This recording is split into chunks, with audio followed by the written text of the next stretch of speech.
good afternoon, everyone. Good afternoon, ma'am. So, our topic for today is all about violence and discrimination, coastal or women's empowerment. So, pag mo yung coastal is from the word coast, ibali, mga hinungdan nga nung naitabo nga women empowerment. So, before ko mag-discuss about sa whole topic, nakipakita sa inyo na video. So, inyong katawon, ibali nga attentively, na ako ipangutana sa inyo ini.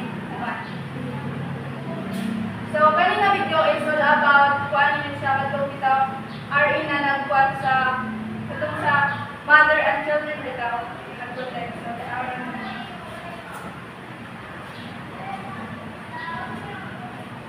Waiting, oh.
Kung saan yung nasabtan awag sa video na kung nagpakita, anyone?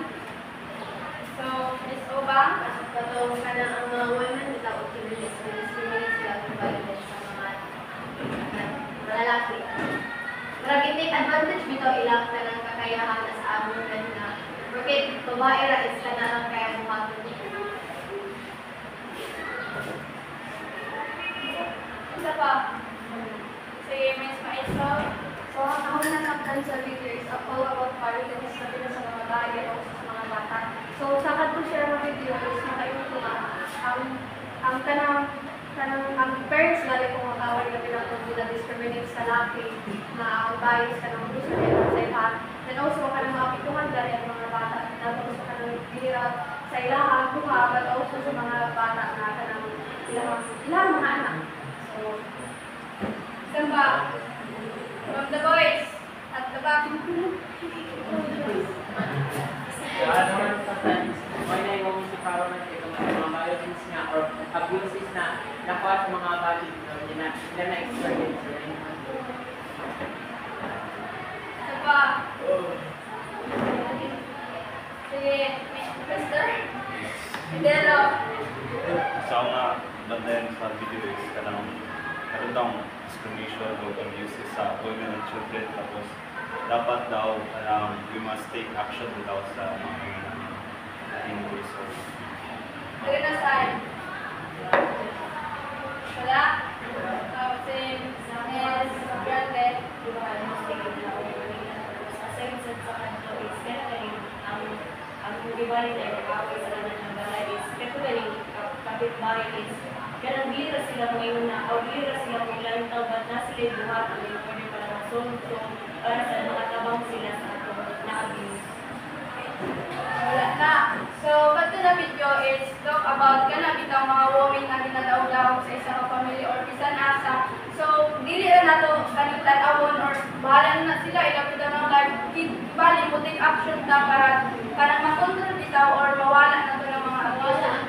So, ganito is domestic violence to siya. Kita ang mga tutulong ginadaw-daw bali. So, dili ang babae or ang inahan na apikuhan pati po ang iyang mga anak. So, our objective for today is to examine how violence and discrimination limit women's empowerment in the Philippines, to promote strategies that combat these barriers and support gender equality. So, kabalo ko na familiar mo sa word na violence and discrimination. So, violence against women or VAW, please read Mr. Masindek. Violence against women or refers to any act of gender-based violence that causes or likely to cause physical, sexual, psychological, or economic harm to women. So, violence against women is grabe din nga isa siya sa pinakadako ka problema diri sa Pilipinas about sa mga babae. Kaya ang violence against women is kanang makapito bitaw siya sa physical na appearance sa isa ka babae kay parehang kasakitan ka and sexual kanang mamugos kibali nga walay consent sa isa. Then psychological kanang mga lain bitaw ka istoryahan sa mga lalaki tapos mga affect sa mental sa isang babae. Wala siya. Then violence. Please read Ms. Bandoy.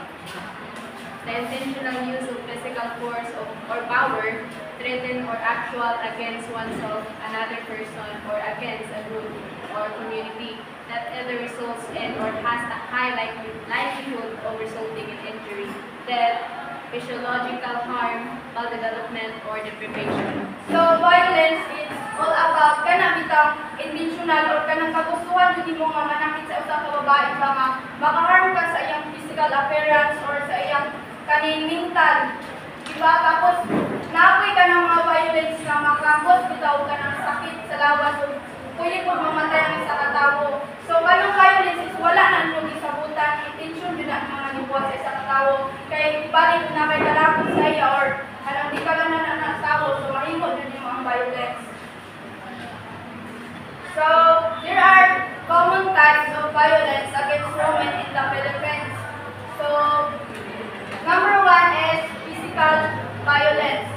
So, pag may nagtag physical violence, diri to maikot o katong mga harm ito sa physical sa isang babae. So, kanang imo sa sipaon, sumbagon, or kanang uniform na maka-harm sa lawas sa isang babae. So, kinsay makatago, for example ka.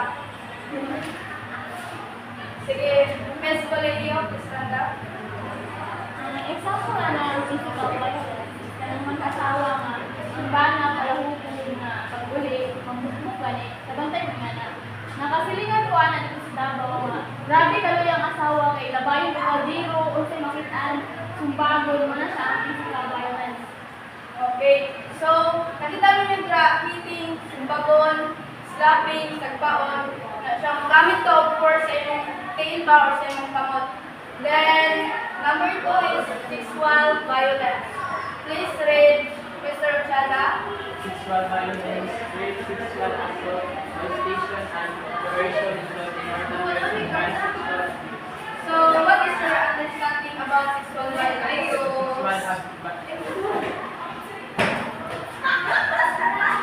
Sexual violence o kanang balik bitaw sa kabali kanang pwede sila kahit ibalik sa mga kanang barkada bitaw so kunyari kabali sa barkada so kanang kapunin na kanang i-report sila.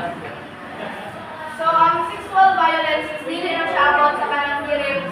About na siya sa kanang bitaw ang isang babae is nagpasiksi-siksi tapos ingan sa isa ka lalaki nga siya na oy magkwenta pero Hindi man saya sa babaji nga kuan, hindi na pag binasaya ng Depende sa may pagkamanan sa lalaki, pero dili din na sa ikalimod nga ang sinuotan is makadala ito kaya siya. Mga times siya sa Pero kisa may salanang, baji or nothing? Baji. Kumano nag-debate anak? Wala sa tira, basta sexual violence, kapag abot ka ng usapan, ikaw, mangagad ka, isang bata pa yung magadon, tapos kanang makikuan ka sa iya, without sa iyang consent, Nag-isa tayo nga na ganing, kanang pagmukha sila ng mga bata, mga dalaga na ilang-ikon sa apang. sexual violence. Sexual violence na Child sexual abuse. Balik ka banday man ang ibilin lang iyang anak sa ka or trabaho ang pinaganan. So magamit niyang anak balik wanong ra. Then number 3 is psychological or emotional abuse. Please read Ms. Batoho. Psychological or emotional abuse, verbal threats, humiliation, intimidation, or controlling behavior that harms a woman's mental health. So pag mo yung psychological, itakos about hintan man no. So kanang mga ginahimo sa mga lalaki or sa mga tao na mga istorya na sakit or mga kanang behavior bitaw ma-control na lang sa kababae tapos mapiktuhan kung sa siya maguna-una ano na siya muna psychological or emotional abuse. Sige, naka-example. Sige, Next, for example, ka lang sa pamutang sa kanang tayo ang lapis ka ng panahon ko si Jarvis na issue. So, tapos aga ng isang asawa o isang anak na kibali, pwede bitaw din ang mga anak para din kay sa ang ibali kay gusto nila buwagan ng lapis ito ng kibali na issue. So, ida din sa mga anak na ida tapos sa kitan sa magpakamarker ito bali so nila kanabiyaan ko lang sa bagsira kanila. So, yung example is, ang behavior sa psychological ka na, dili ka gananan sa babae sa iyang kano ba, pero may still nagyapon siya, bisan lain na sa iyang ano, stay, naapektuhan na iyang mental health. Next is, economic abuse. So, please read Ms. Obang. Ensuring a woman's access to financial resources, employment, or education. So, economic abuse is dili ka kuan ka na bitang kontrolan nimo ang isang ka babae na di ka mo trabaho dira ka sa balay ako rin mangitag kwarta. So, di ka gusto ng mga kwarta imong asawa tungod kay basin magpalitan pang kagwapa siya. Pagulian tayo ka, kaya siya tapos di bali gusto niya mo eskwela kay wala siya ilingaw sa balay. So, di mo siya eskwelahan kay di ka gusto ng naipikit-pikit aron imong asawa ng mga lalaki. So, that is economic abuse. Lalaki Di ba mo siya, di mo siya patrabahoon, hindi ka ganahan, gusto ka na sa balay, tintin. Ano siya, economic abuse. Kinsay na example? Wala example? Then, next is online or digital violence. So, diri na itong ingon ni Ms. Colegio na katubit ang mga bata. Oo, ilarang paligya sa pang Ay, okay. cyberbullying, sexual harassment, or non-consensual sharing of private image. So, pati mo ng mga viral na viral. Ano yung mga scandal ba? So, muna siya ang online or digital violence. Then, number 6. Please read Ms. Trafficking and exploitation, forced labor, prostitution, and online sexual exploitation of women and girls. So, dili sa trafficking and exploitation is kanang itang puso ni mo ang isa ka babae na magtrabaho bisan dili niya kaya para magastuhan na kaniya na may mga ingana na bisel na mga tapulan ng mga lalaki. Ang ilang asawa is silang magtrabaho ni ko trabaho dito ang kagikapoy na mo. Tapos kanang ibali prostitution, mamuring imong ingon ang mong asawa na mamuring ka para kanang natay kwarta kay dako biya kita ng may ingana na trabaho. Then online sexual exploitation kanang baligyan mo, picturean mo ang imong anak or mangod or imong asawa kay parang mga kwarta ka, di ba mga kwarta mo ng mga anak. Yung ibaligya sa abang. Then, number 7 is stalking and harassment. Please read Ms. Kalanyas. Stalking and harassment. Unwanted attention or following either physically or online that causes fear or distress. So, kanang mga behavior na kanang bitaw maka-stress sa babae. For example, na isa ka lalaki na obsessed kayo sa babae, tapos hindi din niya sunod-sunudan, bisan ka nang gamay na kapat sa babae, makita niya na sa likod, tapos ka nang balik mo mag-ilis niya, simutanaw, nga na ang stalking and harassment. Tapos iyang ingno na, bukuhanin mo ngayon pa, pwede pa pinawa. Okay na. Ano man ang bibila? Bisan sa kanang Facebook, yung chata ng mga kanang dili angay chat ba sa isa ka babae. So, wala ang stalking and harassment. Then, let's proceed to discrimination. So, kabalo ko na naamoy idea about discrimination. Kinsay makakatagod o knowledge na ni. Okay.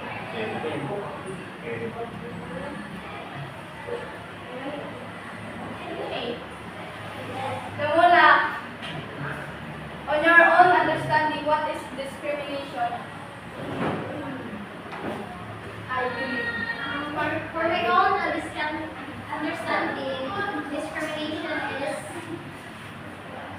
discrimination is kind of a if ano mo discriminate yung isa ka mo siya katagal ko ng mga ano ba mo siya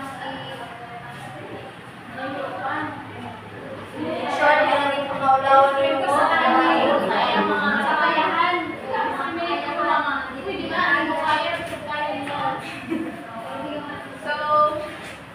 So discrimination is kana bitaw dili ka equal mo kagad sa isa ka tawo or dili ka equal nga mga tag opportunity ana niya. Adra o different categories of people or things. Balik kanya ko na ko kay dato ni katong raman so mo nang discrimination or workplace. Kanya na ko mamigawan kay puti kwato kay itong nga power ko na discrimination o sa workplace pod sa wala na kini ang kaning dako siya tulo ka lalaki ni kani babae man ni gamay-gamay lang nato. So wala example sa discrimination. So there are common types of discrimination against women in the Philippines. So let's read everyone. Number 1 is gender discrimination, workplace discrimination, educational discrimination, political discrimination, health and reproductive rights discrimination, cultural and social discrimination, legal discrimination, violence-related discrimination. So, number 1, please read. Please blend it. Gender discrimination and equal treatment based on gender such as favoring men in job or leadership. So, gender discrimination from the word gender balik. Kana bitang ibase nila kung kinsay mas angat o sweldo sa trabaho kung kinsay lalaki. Tapos mas tagaan nila o priority yung mga mag-leader bitaw ang mga lalaki kaysa sa mga babae. Tungod kay ang mga lalaki mo is mas kwan sila bali mas kusyan. Then mo na ang gender discrimination. Dili sila mutugot nga ang babae ang mag-leader kinanglan lalaki yun. Then, number 2 is workplace discrimination. Please read, Mr. Barata. Workplace discrimination, lower pay, favoring opportunities for promotion, and bias against pregnant women or mothers. So, there is our workplace discrimination is hindi man nato mga takot no kanang sa trabaho mas lower ang kanang iyang bayad din sa mga babae tungod kay ay sa mga lalaki tungod kay babae. Tapos kanang ang promotion is para sa mga buwan sa mga lalaki.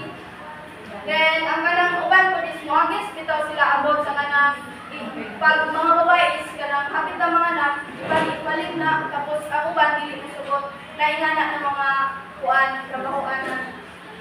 Then, number 3 is educational discrimination. Please read. Ms. Cantora. Educational discrimination. In some areas, girls have less access to quality education or are expected to prioritize domestic roles.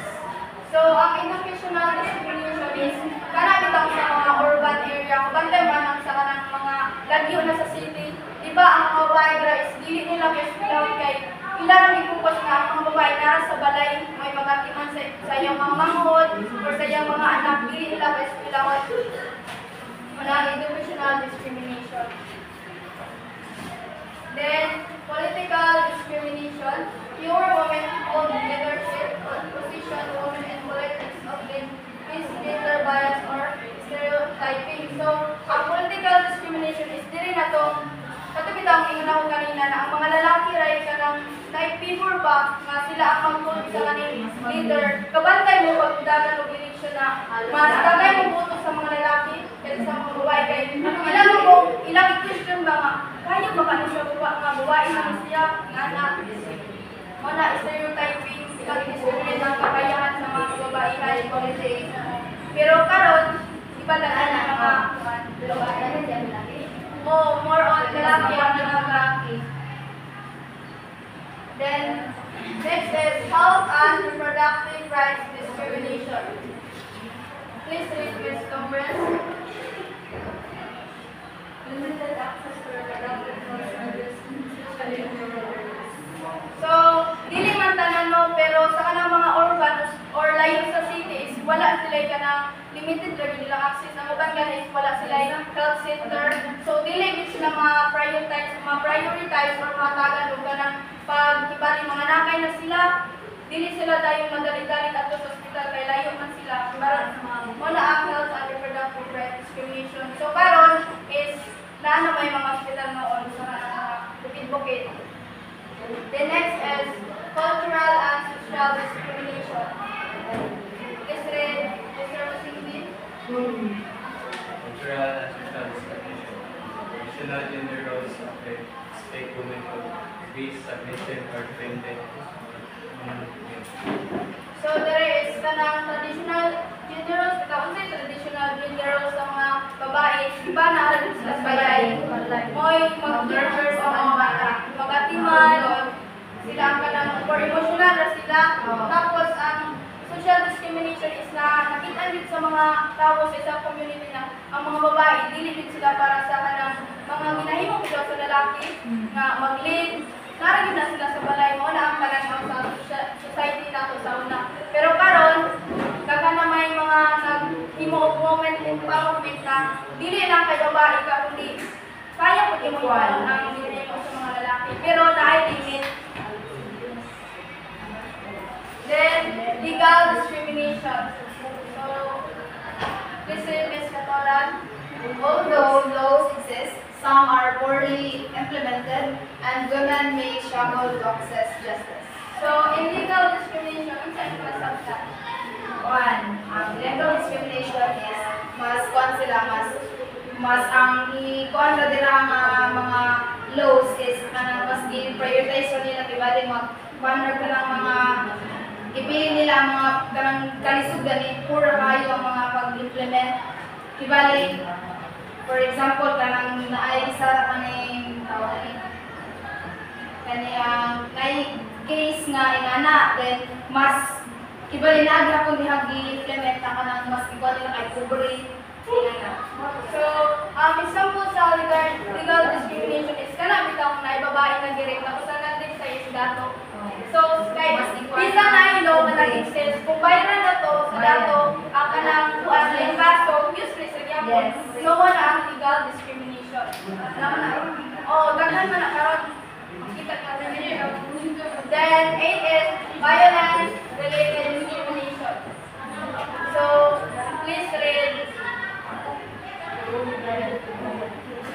Mr. Arpina. Violence-related discrimination, victims of abuse, ignored, or discouraged from reporting incidents. So, and violence-based discrimination. Unsay When mga we say sabta? violence-related discrimination, paano siya kanang victims galing ibali ang mga situations. Let's say for example, katong example, kanang mga kuan, kanang patay pa, tapos ibig say, ang biktima ang namatyan, sila ang hinimo kuan dautan. So that is violence-related discrimination. So, sakto to siya. Bali, ang babae na biktima ka, siya pa gani ang narip, siya pa dyan ang i-blame, tapos siya pa gani ang ayaw tuban na kumutukan ka. Sabay lang ikaw kaso.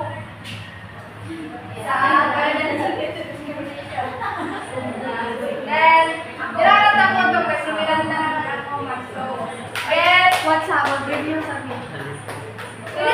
Review for 10 minutes. Get 1 hour. By go? By go?